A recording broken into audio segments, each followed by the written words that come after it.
उत्पत्ति अध्याय 28। याकूब का लाबान के पास भेजा जाना।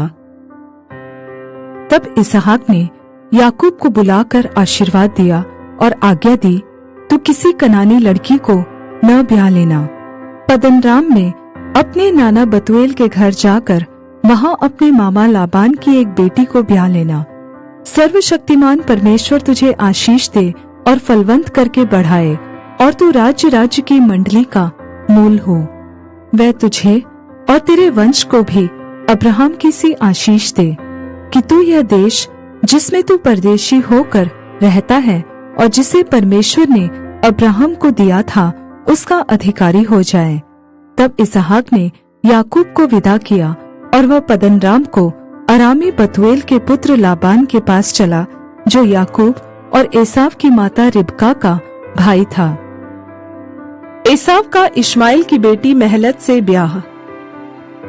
जब एसाव को पता चला कि इसहाक ने याकूब को आशीर्वाद देकर पद्दनराम भेज दिया कि वह वहीं से पत्नी लाए, और उसको आशीर्वाद देने के समय यह आज्ञा भी दी, तू किसी कनानी लड़की को ब्याह न लेना, और याकूब माता पिता की मानकर पद्दनराम को चल दिया।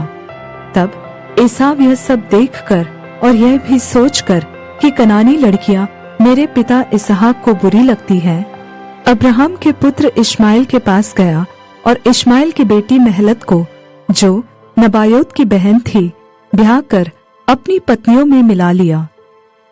बेतेल में याकूब का स्वप्न। याकूब बेर्शेबा से निकलकर हारान की ओर चला, और उसने किसी स्थान में पहुंचकर रात वहीं बिताने का विचार किया, क्योंकि सूर्य अस्त हो गया था। इसलिए उसने उस स्थान के पत्थरों में से एक पत्थर ले अपना तकिया बनाकर रखा और उसी स्थान में सो गया। तब उसने स्वप्न में क्या देखा कि एक सीढ़ी पृथ्वी पर खड़ी है और उसका सिरा स्वर्ग तक पहुंचा है, और परमेश्वर के दूत उस पर से चढ़ते उतरते हैं, और यहोवा उसके ऊपर खड़ा होकर कहता है, मैं यहोवा तेरे दादा अब्राहम का परमेश्वर और इसहाक का भी परमेश्वर हूँ। जिस भूमि पर तू लेटा है उसे मैं तुझको और तेरे वंश को दूंगा, और तेरा वंश भूमि की धूल के किनकों के समान बहुत होगा, और पश्चिम, पूरब, उत्तर, दक्षिण चारों ओर फैलता जाएगा, और तेरे वंश के द्वारा पृथ्वी के सारे कुल आशीष पाएंगे। और सुन, मैं तेरे संग रहूंगा, और जहाँ कहीं तू जाए वहां तेरी रक्षा करूंगा, और तुझे इस देश में लौटा ले आऊंगा। मैं अपने कहे हुए को जब तक पूरा न कर लूं, तब तक तुझको न छोड़ूंगा।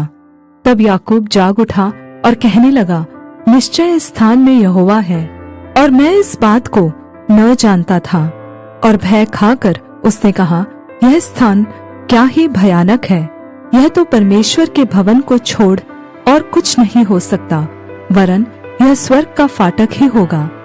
भोर को याकूब उठा और अपने तकिए का पत्थर लेकर उसका खंभा खड़ा किया और उसके सिरे पर तेल डाल दिया, और उसने उस स्थान का नाम बेतेल रखा, पर उस नगर का नाम पहले लूज था।